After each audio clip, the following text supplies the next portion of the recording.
Hey everyone, welcome to today's episode of Cognition Ignition. So one thing I'm going to be doing in the future is trying to put together a lot more interviews. And what I'm going to be starting with is interviews with some of the aspiring profilers that I met at my profiler training in Orlando, Florida recently. Today, I'm going to be sharing an interview with some of the extroverts that I met. This includes extroverts with the lead function of extroverted feeling, extroverted sensing, and extroverted thinking. We have an ESFP, ENTJ, and ENFJ. We're just going to explore some of the ways these cognitive functions show up for these people and some of the ways that they have been able to develop through using their cognitive functions, as well as just understanding what their purpose is for understanding and continuing to go deeper into their understanding of personality types.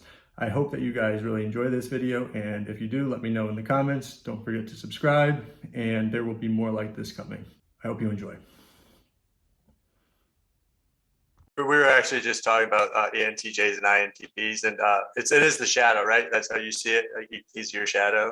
Well, I think Kevin in was saying some that too. ways, in terms of my classic shadow, if you were gonna do like what we were doing on that Sunday, you weren't there on Sunday, were you?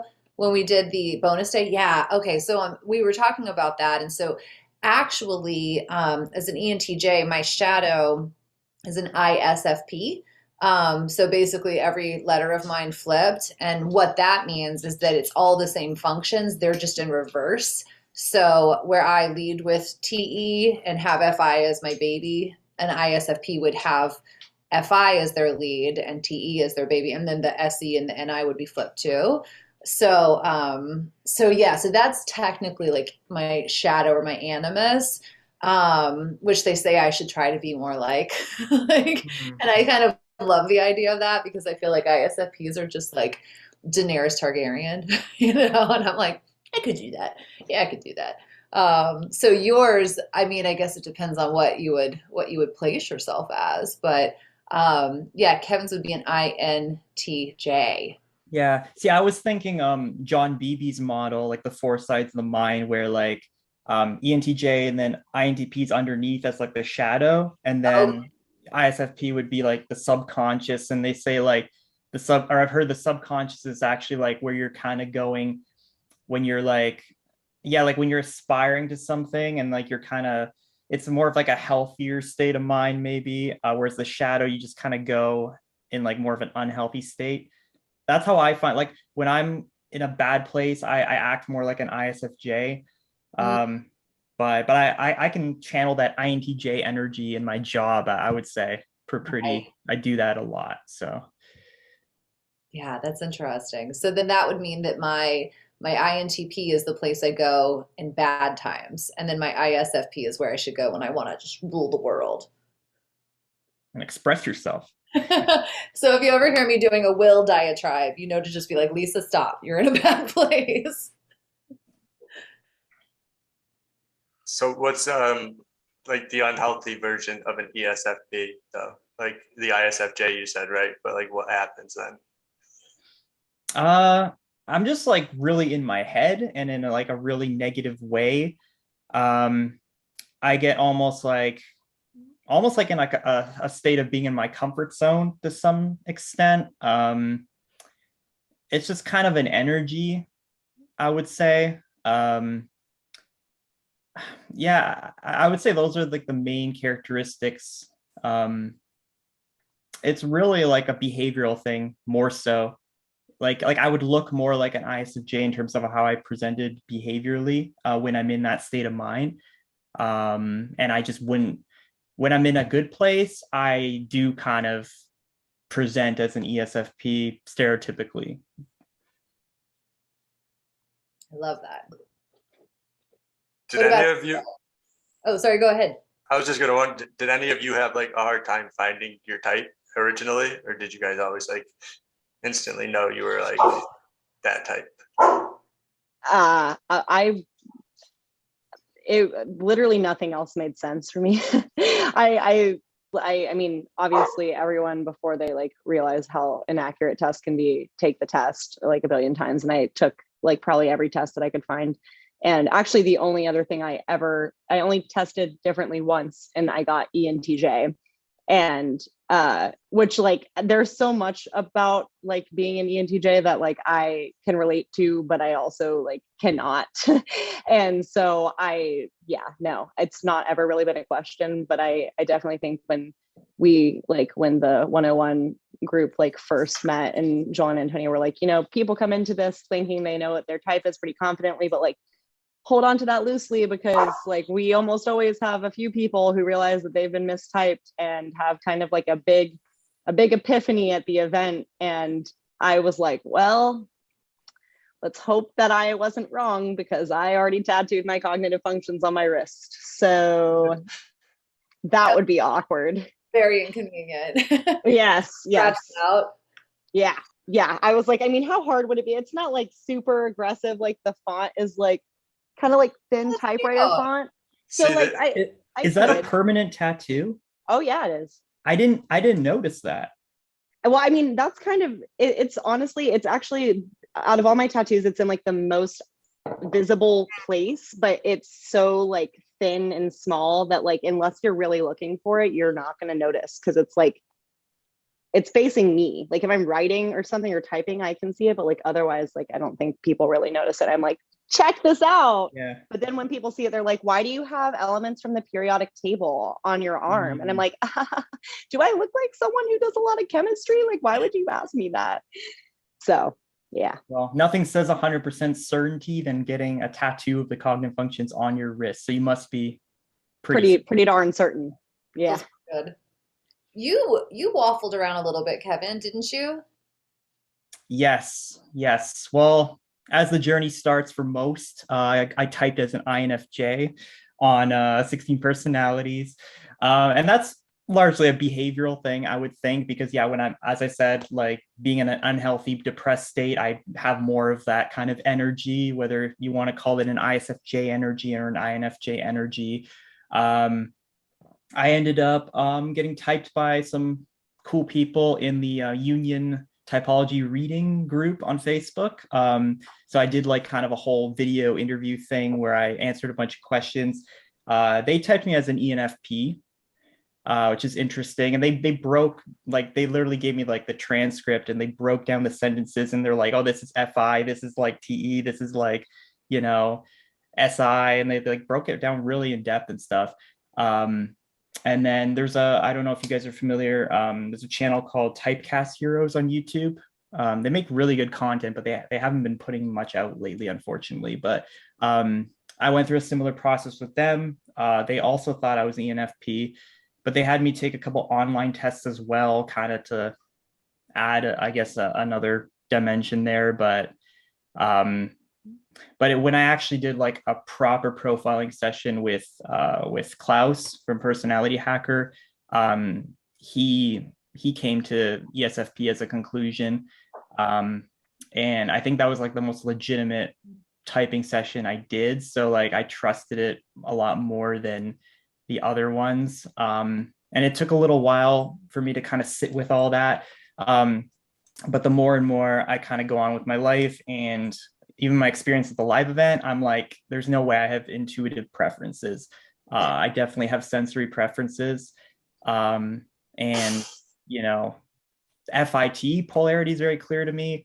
NISE, maybe not as much, but I'm feeling pretty confident at this point in my type. Do those moments happen, like you were talking about at the event, where like you have to walk away from a conversation after a while if it's too intuitive? Yeah, well, I'll grin and bear my way through it, I guess. It's more so like when I'm in those conversations, I'm just like impatiently waiting for a stimulus hit. Like I need something more exciting. Like, can somebody please bring up something like interesting, or like something that's like a little bit more aligned with my interests, or like something that I want to talk about. But then I realized, okay, like I probably have to be the one initiating that because I'm the only sensor in this group. But then I'm like, oh, I want to let them have their space. They grew up and they didn't have any sensor, or they didn't have any intuitive friends and stuff. And this is their moment. So I don't want to take away from that. No, that's awesome. But so you guys have tertiary SE, Ari and Lisa.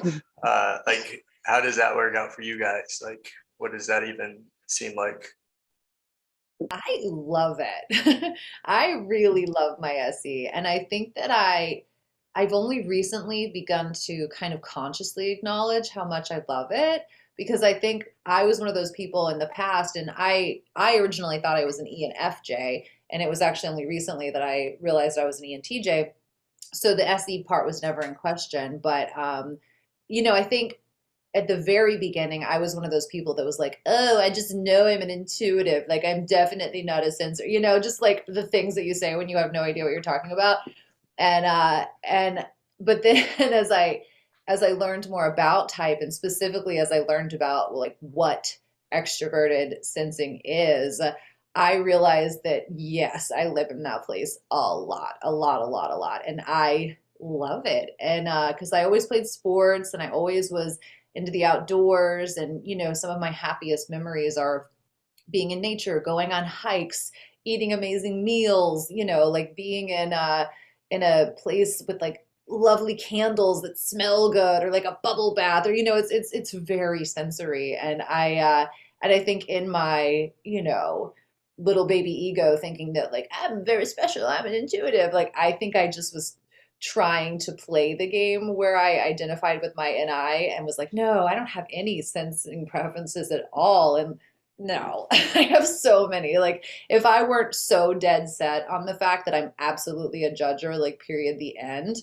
then, sometimes I think I would kind of say, well, maybe I'm an ESFP because of how much I love it. But I don't think it's as critical to my mental health as it is. Like, my husband's an ESTP, and some of you guys met him at the live event. He's like a border collie, just like running in circles. And if he doesn't get to exercise or doesn't get to work out, his brain blows up. And I am not like that. So I'm quite confident on the ENTJ, but I really, really love extroverted sensing.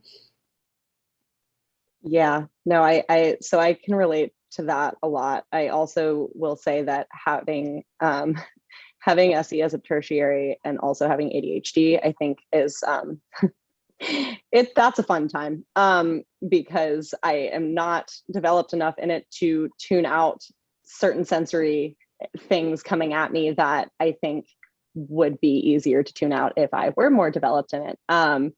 But like I definitely think that I mean, obviously it's natural. It's easy to like kind of get into the like FE/SE loop where I'm just like, yay, like I'm out with my friends having fun, good times, good feelings. Like this is great. Which I think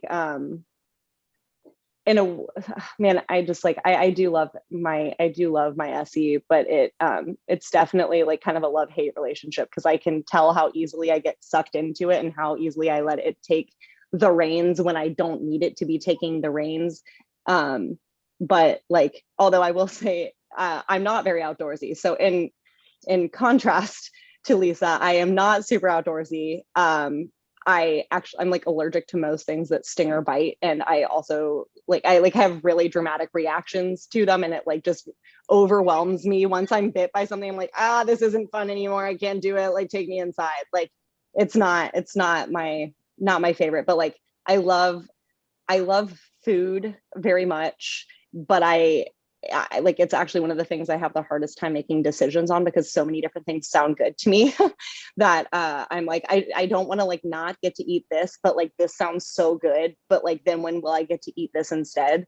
And like music is, I talked about this a lot. I think Kevin and I talked about this a bit actually at the live event, but that like auditory things are probably, I think that's probably like my most heightened sense of everything. It's the most distracting to me, but also like the most influential on like my mood and what I'm doing. And so I love music, and I've always loved music, and I'll listen to music that like fits my mood. If I need help kind of resting into a feeling, like if I know I want to feel sad, like I'm kind of feeling sad, like if I can like listen to a sad song, it like helps me unlock the FI that like is so far down that it's just like, help me, I'm so close to the surface, just like I need one little thing to grab onto. And like that's like music for me. And it's also like I've in the past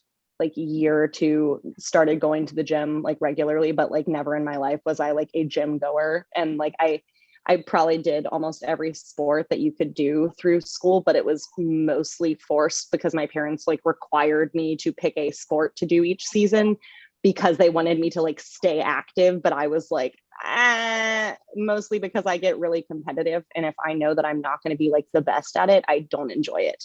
And so if I knew I wasn't, I probably didn't want to do it. But if you put me in like social situations, that's the kind that I like, just like existing in like a brewery or something with some beer. Like that's prime for me. That's my place. So yeah. What about you, Kevin? Do you like with your essay, like, and all that? Do you feel like what is your essay mostly? Like, what's your favorite thing to do? Because Okay. I mean, that's where your Oh, essay is, okay. right? I'll tell you what I told Klaus. Basically, my flow state is me, let's say, at a baseball game, and I'm a huge baseball fan. That's a bit of a stereotypical SE, though I'm into sports, obviously, but I just so happen to be. But like where I'm sitting in the audience, and it's a big moment in the game. The crowd is getting into it. We're clapping. We're anticipating like a huge moment. Maybe the pitcher is about to throw a big pitch, and just the feeling I have inside of me when that's about to happen, I'm locked in. I don't see anything outside. I don't see other thoughts or whatever. When I'm in that type of moment, it's like it grips me in such a visceral and amazing and exhilarating way that I think that's like one of the easiest ways to describe kind of my flow state and like when I'm really using SE. So it doesn't like, and I think that's a thing where like my SE is kind of combining with my FI in a way where it really is like something I'm feeling. And there's that sensory component as well.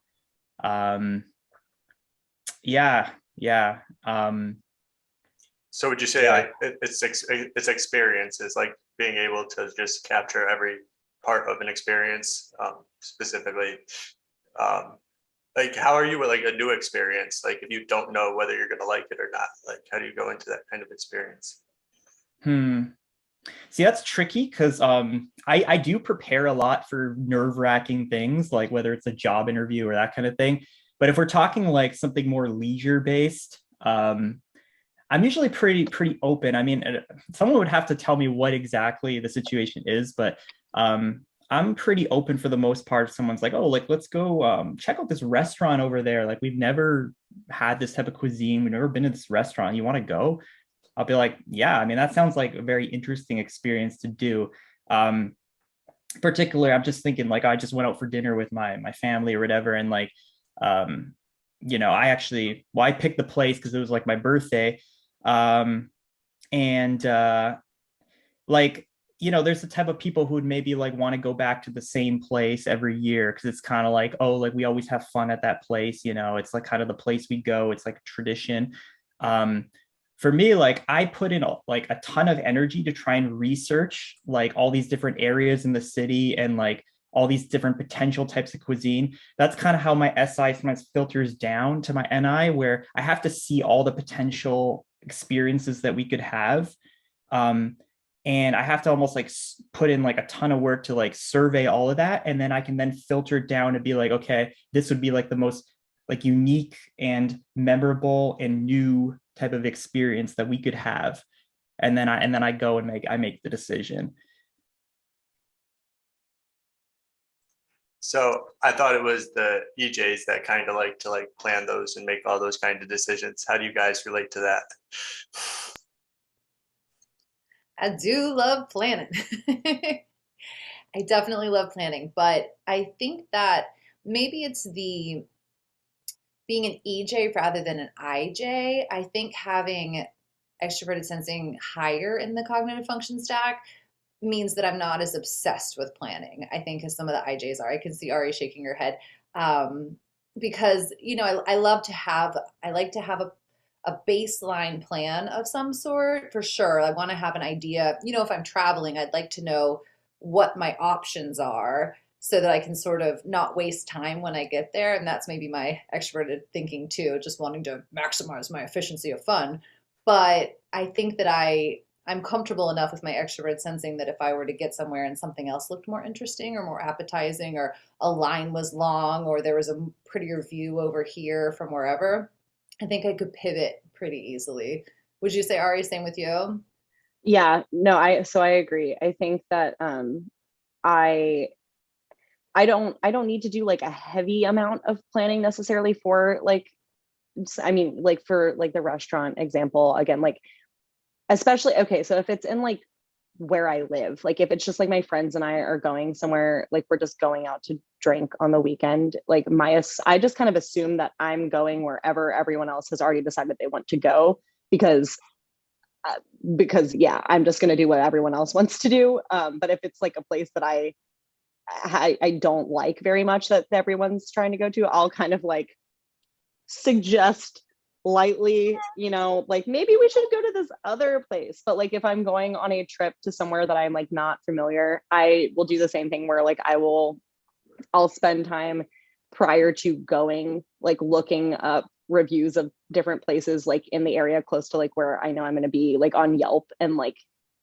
I'll like make a note, like a notes like list of you know the different places that I think would be good to try, and you know like have that at least as like a baseline, because once I know, again, like I said, it's really hard for me, especially when it comes to like food to make decisions on where I want to go, and I often frustrate certain people that I'm with because I'm so indecisive about it, and they're like, can we just go, like I'm ready to go to one of these places, I'm starving. I'm like, but like I can't decide which one of these is better, and so I'd much rather have like a smaller list to choose from of things that I've already decided I would like all of the options, so that when I get there, everyone else's experience is better because they are not having to deal with me deciding which is the best option. So yeah. I think something else that I do that actually that reminded me of Ariane, I wonder if you probably feel the same way, but I'm the same where I love to plan like a while in advance when I'm getting used or like excited about the things Yes. coming up. Yes. Yeah, and it's so enjoyable to sit there and plan all the things. And it's almost like I think I'm running so many like introverted intuition experiences in my head of what it Yeah. could possibly feel like, so that by the time I actually get there, I think it's part of the reason why I can be more flexible, because it's some weird way I've already had all these experiences. Yeah. And so if I don't actually make it to the Guinness Brewery, the world's not going to end because I already planned in my head what it would probably feel like to be there. So let's go, you know, to Temple Bar instead, or whatever the case may be. But if I am just shot off somewhere like a rocket and I get there, then I don't like having to sit there on my phone and try to get internet connection and try to find out where I am and what's around me. I just feel like that's so ineffective. And I Yes. missed out on the fun of getting to like dream about it. You know, I always want to Yes. be looking forward to something. Yes, 100%. I get so much enjoyment out of the planning for something, like so much, that then, like you said, once I get there, it's like I've already run these things. So if I can't do it, like, okay, like I'll live with it. Will I be a little disappointed? Maybe, but like it's fine. But like anytime that I've gone on a spontaneous, like if I go on like a spontaneous day trip to like, I don't know, somewhere like 2.5 hours away, which I would like to also point out is never my idea to spontaneously go on a day trip, like ever, never a thing. But if I do that and we get there and we're like, okay, what are we doing? Where are we going? We're hungry.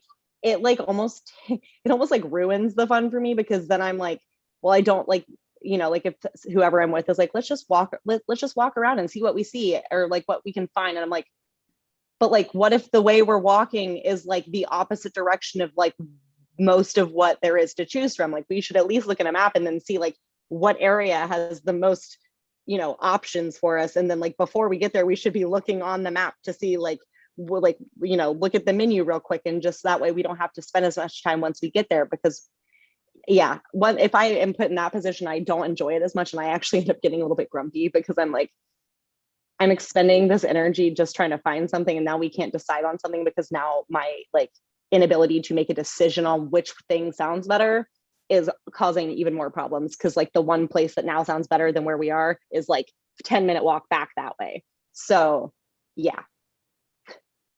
Yes. I myself really relate to what both you guys just said. I never would go into like a trip that I've planned wanting it to be completely spontaneous.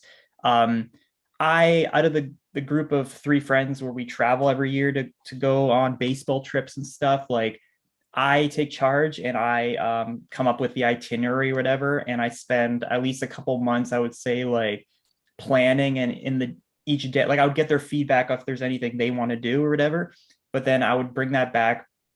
I would do in-depth research on like what restaurants are good, especially in different parts of the city, you know, the different attractions, stuff like that. And then I would take all that stuff and then I would kind of plan it out day by day and fit everything in a way where, you know, when we're there in the moment, we don't necessarily have to do that thing. We don't have to stick to that itinerary, but we have that, like, it's all planned already so that you're not stuck, as you said, like going on Google Maps, like trying to find, oh, restaurants in this area, I don't know where to go. And if you find a better option, you can always be flexible with the plan, but at least you have all that stuff mapped out so you can like ensure that you would be getting the best experience possible as well, because you've identified all the best features of this particular city that I'm going to, and you're just setting yourself up to have the best experience. For sure.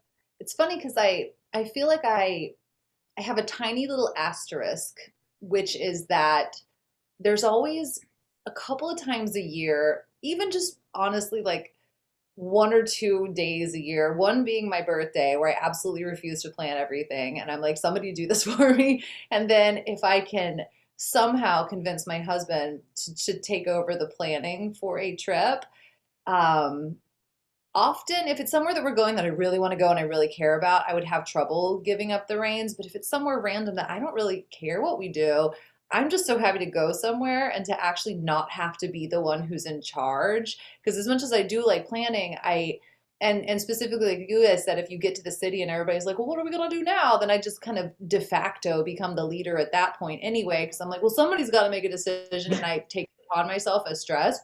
But if it is established like out of the gate, we are doing a thing, it's not mine, I don't have to worry about it, somebody else is going to make every decision. If it goes terribly, it's somebody else's fault. I don't have any like skin in this game, so I don't feel like I'm missing out on some amazing opportunity I want to have. Then yeah, a couple times a year, I just love to sit back and just be like, take me on a trip. I don't even need to know the destination. I am really, really happy to just be finally going along with something for once. But I have to trust that the other person is gonna actually not drop the ball, or even if they do drop the ball, they're gonna be aware that it's their ball that they're dropping, and then like somehow I just wiped my hands of the whole thing. Yeah, all of that. Yes, I feel that like in so many ways. And when I actually do agree to take the back seat and I'm just like, actually, yeah, you do this, I'm like fully in the back seat. Like, don't even ask me my opinion. Like, you make the decisions here. I'm along for the ride. I'm like the kid just like looking through the window in the back seat. Like, don't ask me. And then I get frustrated if they're like trying to rely on me to make a decision, because I'm like, no. I gave you this whole thing. So like, take this whole thing. I'm done. Like, that's it. So when you guys go on like trips or vacations, do you guys like to relax? Like, what if somebody planned like relaxing? Like, because it seems like you guys just want to do everything. What is relaxing? What does that mean? Everything as an option, right? I mean, I like to relax, but I like to plan when I'm going to be relaxing so that I know this is the designated relax time. And it can be really open-ended. You know, it could just say, oh, tomorrow afternoon, we have nothing going on and we're just going to sit around and hang out on the dock or something, you know, as long as there's guardrails around it. Because again, if I feel like the occasion is such that there is a gap that needs to be filled with a plan, I'm going to be the person that's like, do you want to play a game? Should we like want to watch me juggle? Isn't this funny? And so it's like, if we could just establish like this is designated hangout time. You are not responsible for anything, then that's good. But if a whole vacation was like that, I mean, I guess it would depend on if there was other things I wanted to do. I think that I am so go, go, go, go, go that if I grant myself the luxury of doing nothing, it's actually kind of amazing. Yeah, Kevin, you go. Well, it depends on the location that you're going to. Because certain places you would travel, if it's like a beach destination, like, I don't know, like I want to spend some days in Costa Rica on the beach because the beach is like one of the key features of that destination. So, you know, if that's the case, then yeah, I would love to relax or whatever. But if relaxing is like you're sitting in your hotel room in the middle of an afternoon, I will get really antsy. You know, even on trips with my friends, like when we come back for a break to the hotel room, you know, we can chill, like refresh, you know, if you need to shower, that's fine. But like, then I'm looking at my clock again. I'm like, you know, there's other things to do here, right? Like, especially if we're in a city. So yeah, I don't think, you know, if you make the effort and spend all the money to go somewhere, you should really try and take full advantage of, you know, your time there, I think. And too much downtime, I think, yeah, it just, I'll get out of the moment, I'll get in my head, or, you know, it's just, it's not my thing. Yeah, no, I agree with a lot of that. And also kind of like Lisa said, if it seems like there's like a gap that's a little too big for relaxing or just like no plan, because I don't even think of like gaps of time that don't have plans as relaxing. I really just don't even know how to define relaxing for myself because I don't know that I actually do that ever, like ever. So if I think I'm supposed to be relaxing, it actually probably makes me less relaxed because I'm like, this is what the expectation is. How do I actually do this the way that they want me to do this right now? And then I just get kind of awkward and I don't know what to do. So then I would probably do like you said, Lisa, like said, should we play a game? Like my go-to is always, who wants to play Heads Up? Because that's my favorite. And I have like every deck of it on my phone and I've paid for them because of that, because I just want to play it in those moments where like people are just sitting around. I'm like, why don't we do something else than just like sit around? Because I don't know what to do with this right now.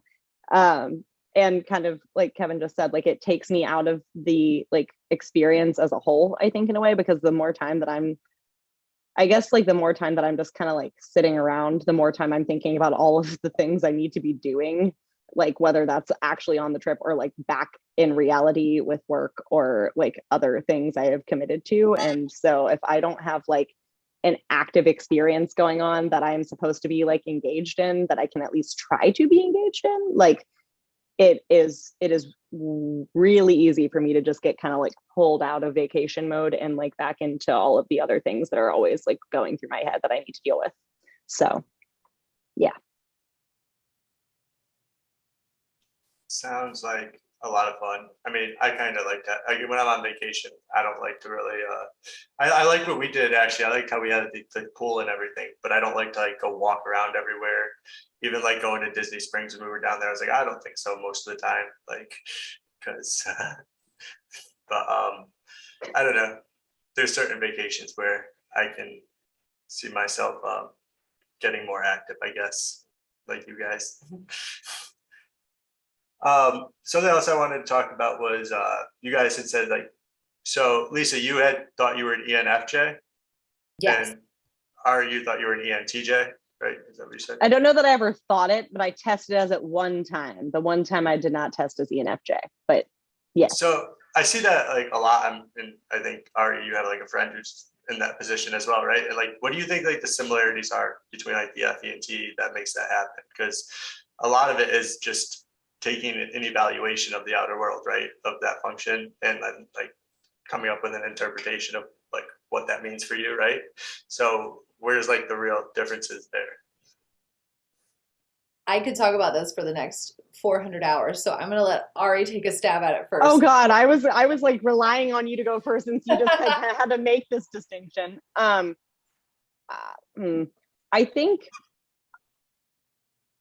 honestly, I think it's like the fact that, you know, even though both are extroverted judging functions, like TE, just like it gets shit done, you know, and like I like to think of myself as someone who gets shit done.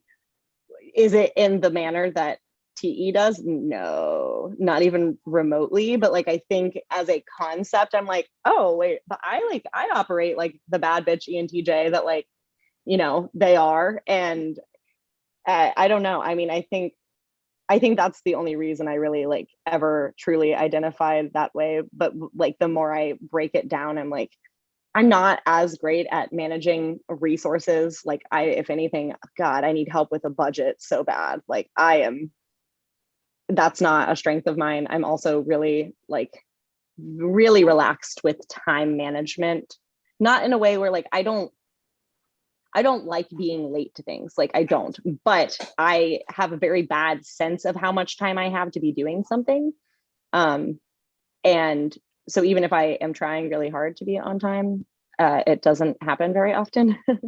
Whereas I feel like that's not really as much of a struggle for TE as it is for me. I also realized the question was more like, how can those look the same? And I'm basically saying how they look different. No, that's fine too. But I guess just like, I think that both are, you know, they're getting things done and they're taking care of things, whether or not the focus is like centrally on people and people's experience, or just like getting a goal or task done and people being in the mix, but not being like the main criteria of how I'm going to judge my performance. Like, I guess that's probably what I would say is like the biggest difference, but they look very similar because like, I mean, I think that a lot of like what TE does is helping people and like trying to meet the needs of people. It just like is it's a very different like approach in a way, because, and we kind of talked about this the other day in the Q&A call, but just that like, I think Effie is more like I when I'm like trying to meet someone's needs, it's less like I'm trying to do this need, like actually fill the need for them in that moment. It's like I want to help them like develop themselves, or like find a way for them to get better at something, or like get them to that goal themselves, and like work with them through this process so that they can do it. Whereas I think TE is more like practical about how they are serving people and taking care of people by like doing tasks for someone, like doing the dishes, or like doing someone else's laundry for them so that they don't have to do their laundry. And I'm just thinking of like very like practical household things, but like that's not like, I'll do those things, but those are not the ones that like give me the biggest hit. Like if I can like help someone reach a goal and like help them along that journey, like that's it for me. But I think that if you're not like really looking super granular from the outside and they're just seeing them in action, I think they can look really similar, just because they are often, you know, like doing things in service of other people, and, you know, facilitating a good experience for the people around them. Yeah, now I'll let Lisa take over. no, that was actually you said that beautifully. So I think for me, and I've thought about this a lot because I didn't quite have a tattoo on my wrist that said ENFJ, but I felt it almost that deeply. And I almost always tested as an ENFJ. And if I didn't, I tested as an INFJ. Never, ever really tested as an ENTJ.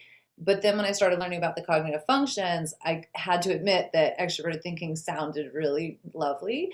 And I felt more of a call toward introverted feeling than I expected. And then when I did a professional typing session also with Klaus, he seems to have rocked all of our worlds. He didn't even consider ENFJ after a couple of minutes. He was like, nope, this is extroverted thinking. And it really, of all of the things that I thought he might say, that was one that didn't even occur to me, because I think I, like a lot of people, have the misconception that if you're a nice person who likes people and values people and wants to make people happy, that means you must be a feeler, right?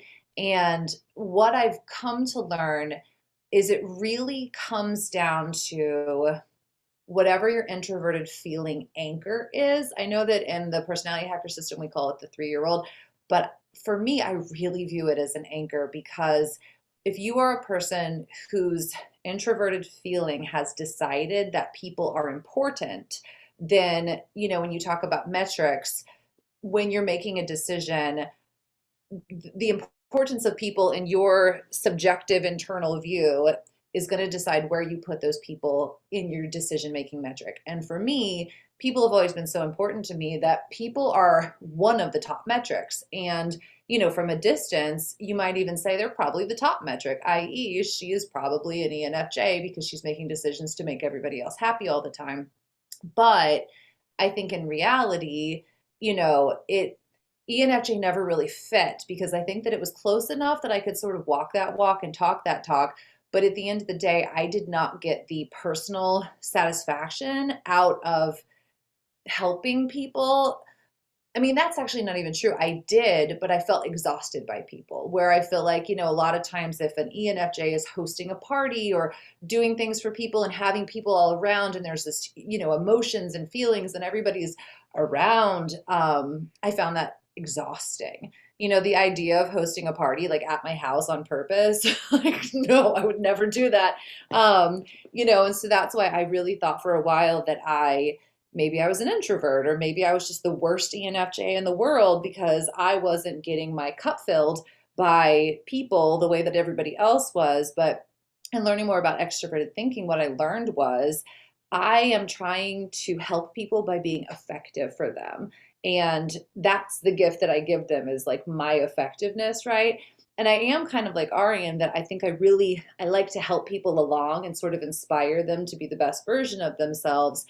But at the end of the day, which I think is different from extroverted feeling, I am doing it with the end goal that, yes, they've actualized, they feel great, they're going to fly off like little birds into the sunset, and then they're going to leave me alone.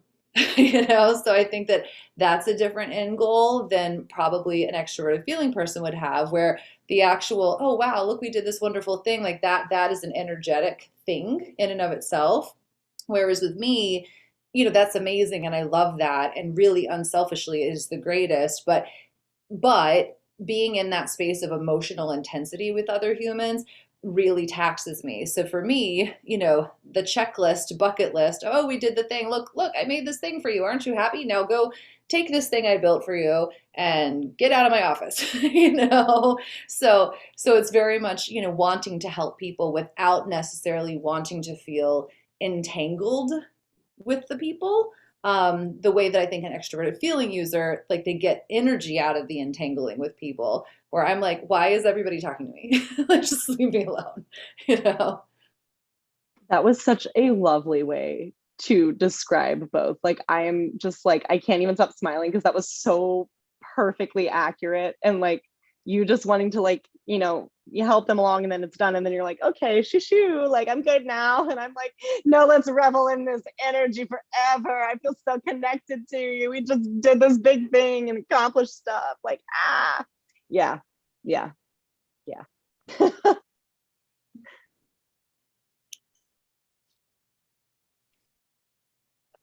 muted. Yeah. Kevin, do you notice that anything from like the outside? Because I know you usually get some good insights on how things are working out within the function stack. So do you ever get any insights on the TEFE? Like, especially since it's in your tertiary position. So I do have a bit of an insight, actually. More so in a work context. I was actually talking to Kiki, who's also an ESFP from Personality Hacker. And we're talking about how we kind of act in like a work context.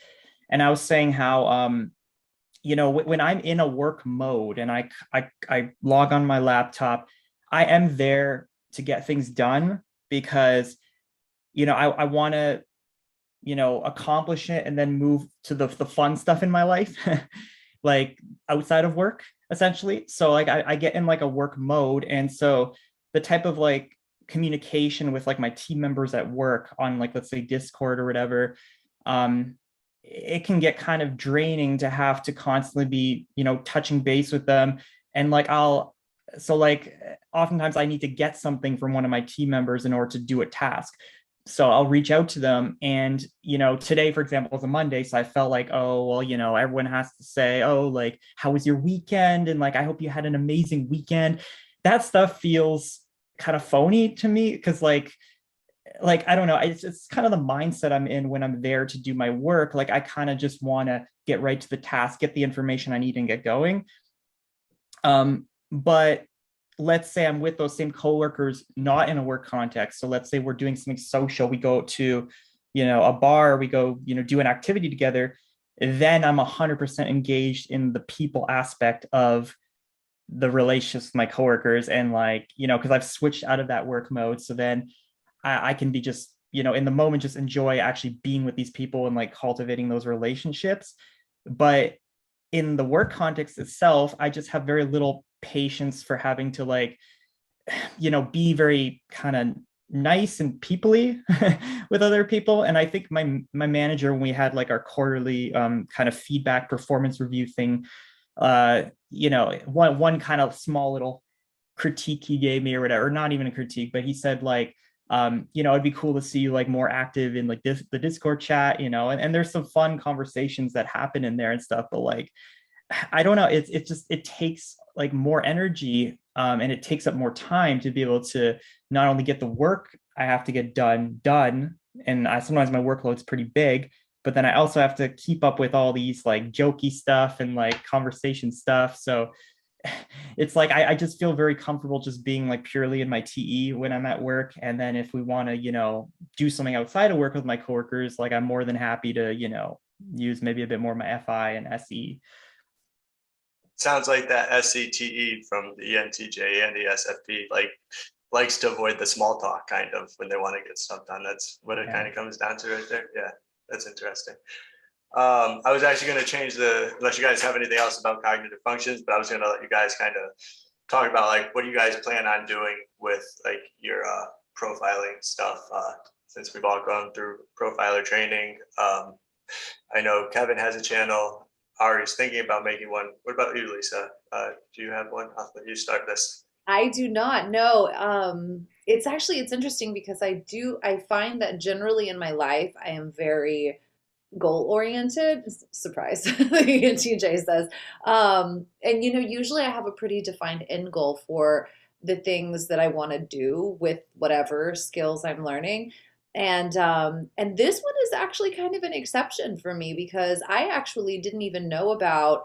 I was familiar with like the Myers-Briggs system through work for about, I don't know, maybe at this point 7 or so years, but I didn't really get deep into the cognitive functions and everything until honestly it was like a year ago this time when I discovered the Personality Hacker podcast just on a run one day, and I was like, this is kind of interesting. And it just so happened that there was a conference coming up in November in Orlando, and I live 2 hours away from there. And I was just like, oh, that's pretty cool. I'd like to go to a conference. So I signed up to attend the conference, and I didn't realize I was signing up for like a whole class, And so I signed up, and then they're like, oh, by the way, you have like 2 or 3 hours of homework every week, and we'll see you in 6 months. And I remember kind of having a little bit of a mild panic attack of like, what have I done? Like, I have no idea what, this is. I just thought I was going to take like 5 days off work and go hang out with some people, but I loved it so much.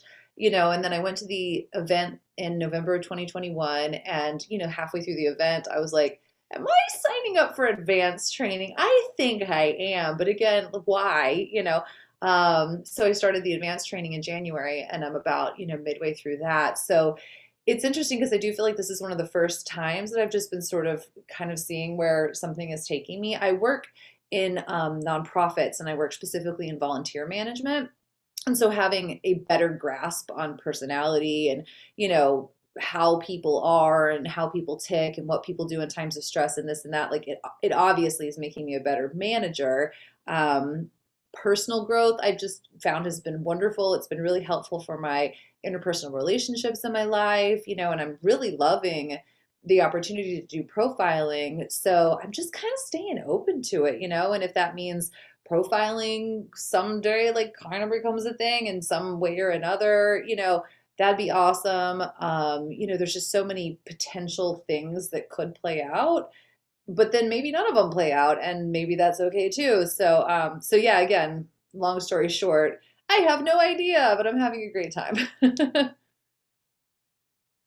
That's awesome because like I'm pretty much in the same boat. It was just like it just pulled me in. It didn't really have, and then I was like, oh, I'm just going to start a YouTube channel because I'm talking about it, and no one in my life wants to talk about it. So I went to YouTube to share it.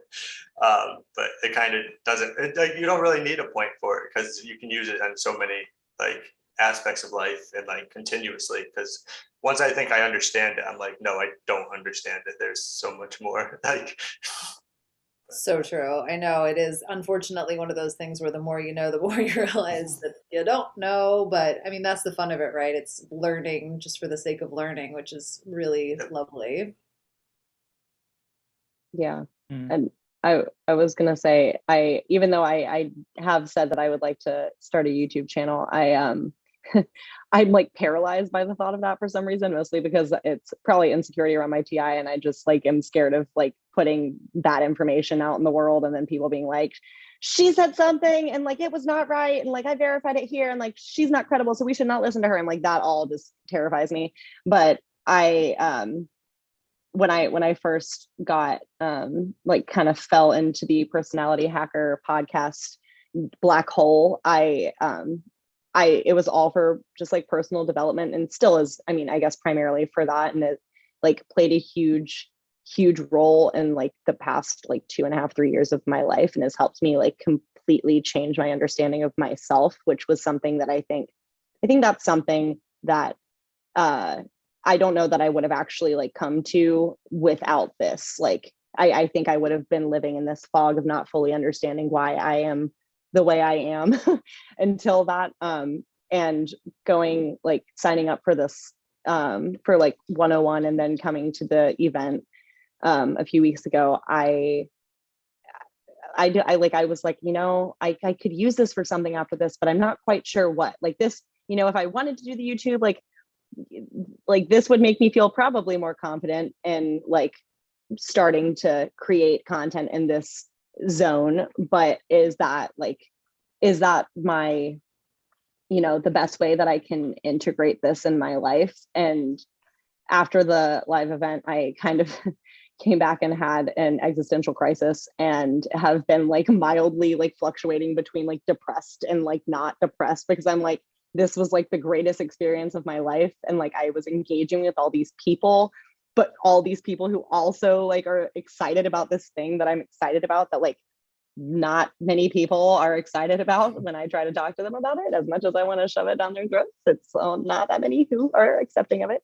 And I came back basically with the conclusion that if I don't find a way to meaningfully integrate this in my life, like I will be doing myself and the world a disservice, because I think I will be unhappy if I don't have this integrated in my life, because I just feel like it's too great of a tool for so many, like, just like bringing people together and also understanding yourself better. And just like you can apply it in so many different ways.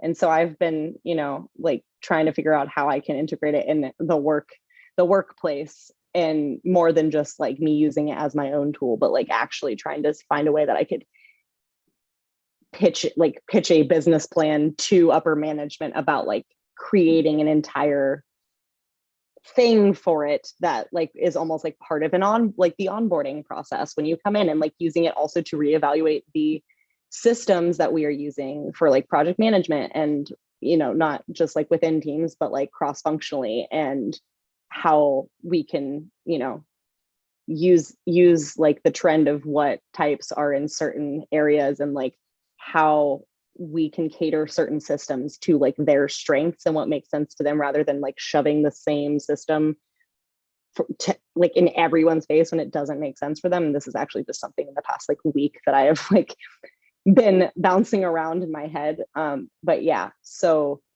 who knows if that'll actually happen, but that is something I would love to do with this. And I've also determined if I do create a YouTube channel, I need someone to do it with me, because I don't think that I will be as excited or successful if I don't have someone to talk to. I think I will just it'll just get really awkward really fast. So I'm trying to get Josh actually to join me and just like create a magical space of ENFJs and INFPs in one place. So That would be a funny channel. Oh yeah. Well, good luck with that. Thanks. Yeah, I would say for myself, MBTI is something I dove into during the pandemic. I've always been into personal growth, and I think the reason I'm kind of gravitating to this material is kind of a bit of an FI self-discovery kind of thing. But I think my NI is also engaged to some extent, on the abstraction that can be a part of these type of subjects. But yeah, I dove into MBTI, consumed a bunch of different content, YouTube, all this kinds of stuff, books, everything. And I think I kept going with it. And then it was last year, I think, where I signed up for, the live event. And my mind's blanking a little bit here. But I was going to say that I signed up like Lisa to go to the November live event. Couldn't make it because of COVID, but ended up, obviously going to the live event this past May. And I think for me, it was I thought about it in kind of a business mindset to some extent, because I thought about, wanting to take this YouTube channel that I've been working on as well. And, I talk about, my journey with like discovering I'm a highly sensitive person. And then I started weaving MBTI into there a little bit. And, in terms of like my content creation and everything like that, like I realized like, I don't necessarily enjoy getting into the nitty gritty of MBTI. Like at the end of the day, it has to have some kind of practical application, or I almost maybe want to just have it be a piece of my life and not necessarily like the focal point of my YouTube channel. But the reason I'm talking about that is because I thought I could potentially nurture a bit of a community on YouTube, and then maybe do coaching, or maybe integrate profiling sessions as something I offer to my community on YouTube. So these are all things I was playing with in my head at that time. And I went through all the course content and everything, and it was cool. But I even think by the time I was consuming like the personality hacker course content, I digested so much MBTI material to that at that point that it was a lot of it's kind of almost like a review or repetition. And I get kind of more so energized by trying to find those nuanced insights or something I haven't like learned about before. And unfortunately for ESFPs, like there's just not much information available out there on the internet. I would like to change that, obviously, but I also just don't think there's like that many ESFPs who are like regularly digesting this type of material. But that being said, I mean, it would be cool to, obviously I need to take what I've learned, start profiling people, get my reps in. But it's something where I don't really have necessarily a concrete plan right now, but like what I might do with this, I just know that, I want to just explore profiling more, see if it's something that sticks for me, see if it's something that's interesting for me. And then hopefully, I think it'd be cool to use it to like coach other people. But yeah, again, it's like, because it's like a personal growth thing for me. It's like, I almost kind of want to find more information out there about like ESFPs and like more like some of the sensory personality types, because I feel like it's just like really lacking out there. And yeah, I think it'd be cool to just have more of like beyond the archetype or the profile that you see when you search for a personality type online, and you get all those laid out profiles with career stuff, strengths, weaknesses. I think there's just so much more to typology than that, and the way that the different polarities, the cognitive function polarities, can manifest in different types. Like there's so many edge cases, like so many I think you can only realize that by talking to a bunch of people of the same personality type, I think. But yeah, I don't know how much time you guys have, but I can keep going. We can keep talking and stuff. Just making sure. Good. I'm good till like 9. All right. Yeah. That's fine then. So like, what do you guys think would actually get people like more involved? Because you said like a lot of ESFPs really aren't. A lot of ENTJs are. ENFJs are kind of like, yeah, they're in the middle somewhere. What do you think like would get people more involved? Because I know Kevin tried something at his work where you could get people like a quick idea of what their type was, right, Kevin? But do you have any other ideas, or how did that work out for you?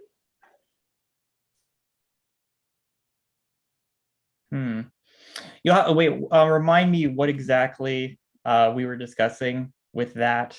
You had, instead of like teaching people like their full type, you taught them their first function. Oh, right. The presentation I gave Yes. to my coworkers. Yeah. And what was your question again? Like more so like that was just to bring up like you're trying to incorporate techniques to make it like where people get interested. Oh, okay. And like even on like YouTube and things, you can kind of see that like the interest in type since COVID has kind of weaned down a little bit. So I'm trying to think about like what keeps people interested now that people are actually out and doing things. They're not just home taking personality tests. Like how do you actually like what kind of ideas, like brainstorm if you guys want. I mean, we don't have any NE in here, but I was gonna say we don't have like the best one for that, but we got all the business minds here. So like, how do you get people on board? I mean, I will say for me, the way that I've kind of reeled some more people in is just well, yeah, there's that. But just so at my job, there's a group of like 7 of us who are like the fun committee for like our team or our department. And we just like, we come up with just like, I don't know, like whether it's for holidays or just like every month or so, we'll plan some like virtual Zoom event because we're basically all virtual.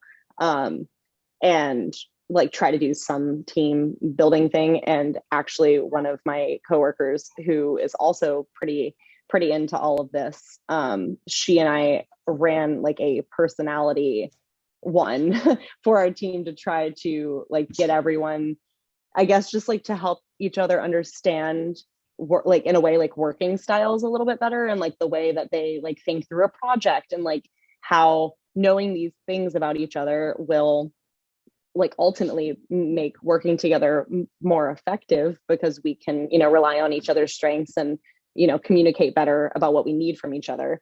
And people were really, really like receptive to that. They were all about it. Plus we just have a really great like culture at the place that I work. And so like everyone's just super about connecting with each other. But I also actually, leading up to the live event, I practice profiling a lot actually. And I would say like the majority of the people that I like had profiled before the live event were actually coworkers that let me profile them over Zoom. A lot of them were actually people that I don't even directly work with, that like heard through like someone on my team who was working with them across teams, that like they had let, like, you know, my teammate had let me do it, and that they thought it was really awesome. And so they just kind of kept telling other people. And so it's actually allowed me to network a bit more too, because then I had people who I didn't know reaching out to me asking if like I could profile them. So I don't know if that actually answers the question, but like integrating it in like a fun way where you can use it as like a team building exercise, and like understanding strengths and weaknesses just as far as like project management and, you know, communication styles. And I think especially just, I mean, I know that not everyone is working completely like virtual now, but I am. So when everyone, you know, is kind of lacking that human component and way of like getting to know each other a little better, it gives like a tool, I guess, to do that. And it's being facilitated by someone else.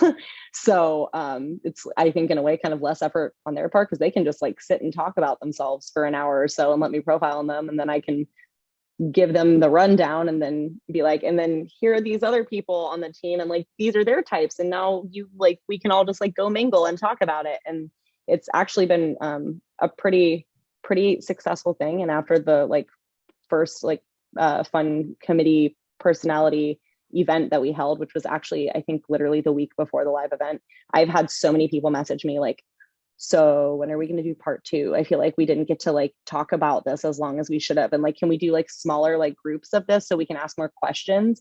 So people are really interested in it, even when I don't even think I would have expected a lot of the people who've reached out to reach out and want more. So I think if you can just like bring it up in a way that is, you know, like useful initially, people end up thinking it, like finding out that it's more interesting than just like being applicable to like work. So that was a long-winded answer, but yeah. Yeah, I'm going to be a bit of the pessimist here. So the approach I took when I presented, I came up with a presentation for my coworkers at a quarterly event. And my approach was, I didn't even want to bother with the dichotomies because I just think, you know, the system as we know it and as where we're at our journeys at this point, like it's just so much more complex than that. And you know, I think if you're just sticking to the dichotomies, you're just missing so much important information. But applying it directly to a work context, I'm like, I'm just going to focus on the dominant function, and I'm going to frame it in a way where it's like, what are the different flow states of different personalities, and like where are you getting your energy, especially in a work context. So I basically just went over the 8 different flow states. You know, obviously 2 of the 16 types share each of the 8 dominant functions or flow states. So I just took that approach and I just went, you know, dominant function by dominant function. And then I gave an example of like a celebrity or something, and I just identified some of the things that would energize that personality type. And honestly, my delivery was really smooth, that presentation. Like I felt like I nailed it, but I didn't get that kind of resonance that I was looking for out of my audience. I had maybe a couple who kind of said, "Oh yeah, good presentation." Yeah, one guy said, "Oh yeah, I once tested as like an ISTJ." But beyond that, I didn't feel enough of a pulse there in terms of interest. And I think, you know, it's tough. Like I just think there are certain, you know, maybe it was a content thing, because I think the content is quite complex, that like you maybe have to start with something like the dichotomies, but I just wanted to take a bit of a different approach because I thought, okay, this is my one time to talk about this with my coworkers, and you know, I'm more interested in, I think the flow state thing is kind of cool and it's very applicable to the workplace, so I took that route. But you know, with something like this, you almost, I think, have to start with, you know, the bare basics, and kind of so that people can actually understand it first, and then maybe the interest will come a little bit later. At least when you're dealing with a crowd of mostly sensors, I would say, because these more intuitive topics might be a little bit much to handle. But that's what I would say. I hate to be the bearer of bad news, but that was my experience. I actually am glad that you said that, because I forget that the I would say like 98% of the people in my specific like department are intuitive. Or at least I feel pretty confidently based on the ones that I've actually profiled. But I think if I were to go into another department that is maybe more like sensor heavy, that it may not be received the same way as it's being received by the group of people that I am mostly talking to about it. So I'm glad that you said that, because I honestly hadn't even really considered that detail. So good point. And it's a shame, Kevin, because I think your idea is brilliant. You know, when you presented the driver functions to the people, did you then try to assign them at least a skeleton of a type based on what their preference was, or did you just say, oh, you're a extroverted feeling person, cool, let's leave it at that? What was sort of the end game there? Well, I believe I said like, so let's say extroverted feeling, harmony. I said, oh, this is the flow state of ENFJs and ESFJs. And then I think I showed a picture of Oprah or something like that. But yeah, and I just kind of took that approach and I outlined everything. And then I kind of said, okay, like at the end of the presentation, like if you guys want more resources, I really plugged a Personality Hacker. I'm like, here's their podcast, their book, their everything. So I was hoping, people would then at that point be like, oh, I think I might be have one of these flow states. I can explore these types further and maybe come to more conclusions. I mean, even if they didn't do it though, I feel like that's still good information, So maybe it wasn't as much of a waste as you maybe fear. I mean, maybe you just work with duds. I don't know, but I think though, at least the thing that I've loved about it, because I agree with you guys that the difficult thing is that if you want to take the on-ramp that is the path of least resistance, it's the dichotomy on-ramp.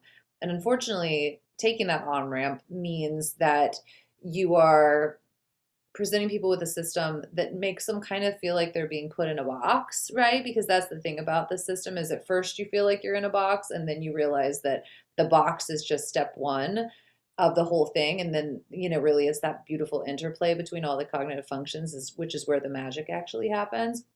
And so that part is really difficult. However, I still think for me, one of my favorite things about this whole thing was just having words be put to things that I already knew intrinsically to be true, about myself or about other people, or, kind of like even the concept of what is extroverted feeling. And, oh yeah, there are people that are like that.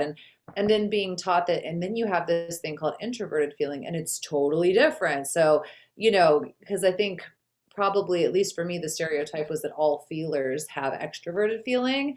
And then, some people just don't fit that mold at all. So to learn like, oh, there's another version of that, or, oh, there's two, sort of styles of thinking that are very, very different. And you can be logically this way and not logically that way, just kind of getting language for things I have found to be really, really valuable. So yeah, so it seems like I really feel like you're kind of onto something there though, Kevin, where you're not even really getting into the type as much as you're just getting into here's a really cool concept about a particular way that a particular type of person learns.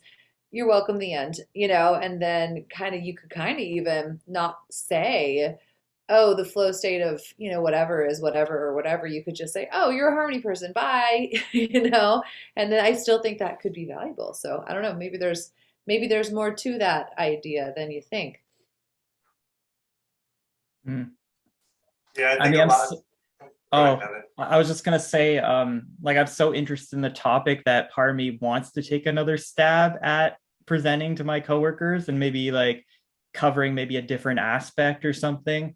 But again, it's like I kind of read the vibe or the energy of the audience, and I needed to see a bit more from them, I think, to want to go back out there and give it another shot. But I don't know. Part of me is still considering it. I think because of how much like theory there is, it's hard to want to make it like a selling point. And that's like the hardest thing for me is it's like, yeah, you can narrow in on any concept from like all of Jungian psychology and make it like one point to sell, like, which is like what most of psychology really does. Any part that talks about self-actualization and things like that. It's not, because I don't want to do that, it makes it a lot harder to like market it in any way or like just get people on board, because then it's kind of like commercialized where I think it loses a lot of its purpose, like really like what you can get from it for the meeting, Right, absolutely. And I will say too, sort of similar to Ari's experience, every person that I have actually profiled, and I haven't done a ton, I've done probably like, I don't know, 25 at this point.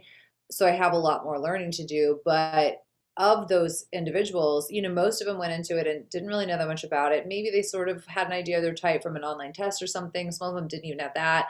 And, and a lot of them were just kind of doing it as a favor to me, right? Because they're like, oh, this is something you care about. Let me throw you a bone here. But I had the same experience Ari did, where it was like, you would go through the whole thing and then everybody would be like, oh my gosh, wow, this is whole, which again, it really kind of confirms, I think, that there is something here. Like the people who are going through with the experience have all been just like, oh wow, that is whole, ha, and to that point, there was an aha there that I don't think we have necessarily come to terms with how to sell that, because it is such a nebulous concept, right? And so that's the trouble, because you're like, no, but you just gotta trust me, like this is gonna be cool, right? And then inevitably it is. So I think if we could identify that in a way that's sellable, then I think that there would be no shortage of interest, but it's complex. Yeah, without a doubt. I was actually thinking, like, I think to get people interested, you really need to like solidify it. And I'm sure you guys have seen like Dario Nardi's brain scan imaging, but like kind of like making it a thing where like profilers have like the imaging stuff and like allowing people to actually see what their brain's doing when they're answering questions and things like what he does, but make that like the core concept of it. Like you go put on a presentation and you type somebody right there and they see it happening, and I think that's one of the best ways to like get people to really understand, like you can actually there's physical processes that are happening with this at the same time. Yeah. It's not just like, oh, this is what we think's happening. It's like, oh, there's actually really something going on there. Yeah, I know for me, even personally, just finding out that there was the beginnings of some physical evidence, and quantifiable research really changed my perspective on it too, because, a theory is a theory is a theory, right? And a lot of theories are amazing and a lot of theories have nothing. But when you're trying to explain something to individuals, particularly people whose level of expertise relies pretty much specifically on like BuzzFeed quizzes, to be able to be like, actually, this isn't like a BuzzFeed quiz. This is a real thing. And, there's research. It's a really exciting thing. And I know it's really in its infancy, because what Dario Nardi has done, nothing like that has been done before, but there's just so much it's just like with us, like every door he opens, there's 17 more doors behind it. And it really does feel quite cutting edge in the sense that we are putting to words a thing that we know, but we don't know where it's going to take us yet, and so you kind of find yourself getting excited about, 50 years from now, this is going to be some mainstream thing that everybody's like, oh, duh, you have a starburst brain or like whatever, but we just don't know what that is yet. And so it's exciting to kind of be riding that initial wave of it. But at the same point, yeah, it does kind of give you this sense of like, man, I wish that there was a little bit more that I could show you, but it hasn't been put into words yet or put into data yet. They actually do sell the brain scan imaging, like the EEG machines that are portable and all that. They're not too bad. I was actually thinking about getting one, because bring it to the next slide of that.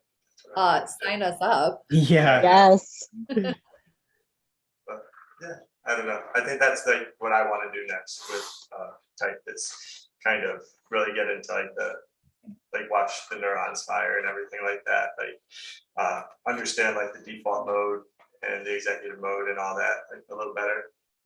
So that's probably what I'm doing with it, because and then like be able to take all you guys and we'll all start a business just doing type. Because I don't know, I have honestly, I've thought about it, and there's like no business that you can just, unless you just want a profile, but I feel like there's so much more that you can't just go start a profiling business. Like you have to have the community with it and everything. So true. And that's something that I've thought about a lot as well, because when it comes to the trajectory for whatever comes next, I personally don't feel like I want to go out and start like the Lisa business where we talk about the Lisa things, and because I just feel like I hate marketing. I hate it. I hate marketing. I know, Ari, you're an amazing marketer. It stresses me out to try to find an audience, and when you're kind of in an entrepreneurial space, I feel like in a lot of ways I have an entrepreneurial mindset, but at the same point, I think unfortunately for me, my extroverted thinking says, you know what, that's not an effective use of your time. Don't do that. That's a way, because it's just, you're working so hard when you're a one-man show. Whereas if you have a network of people who all, can kind of lock in Contribute. together, oh my gosh, so much more effective than one person just sort of screaming into a hurricane, like, pay attention to me, I have something to say, and just like hoping to God that somebody hears you, that's the challenging part. So yeah, I am on board for the hippie commune we've all been Oh, yeah. daydreaming of building. Well, I mean, and what I've been thinking since the live event, like, I mean, the commune sounds great, but at the same time, like, if we want to do, Real though, yeah, like, because I'm sorry, I don't know that I really am trying to be like in a commune that doesn't yeah, definitely quite sound like my full environment. I'm not sure. But I just like I keep thinking of just like the very like diverse group of people that we had at this last event, and just like not just diverse in type, but just like cultural background and like age. Just like we've got so much like at our fingertips that like there's no way that if we all just like came together, like I'm sure we have connections to like everything we possibly need to have a connection to make something so freaking awesome. It's just like, where in the world do we start with that? Right. I feel exactly the same way. 'Cause Well, you have so many different learning styles, so many different, and everybody's so intelligent, and that's Right. well, we know who needs to do what because we know each other's types. So that's the first step. And then, it all flows from there, ideally. Dun dun dun. Yeah. So let's just do it now.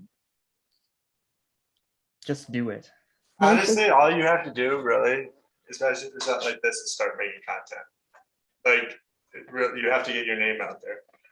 And eventually, it really does take a lot of time, but once it's there, like, you can have almost anything you want once you have enough like followers on one platform.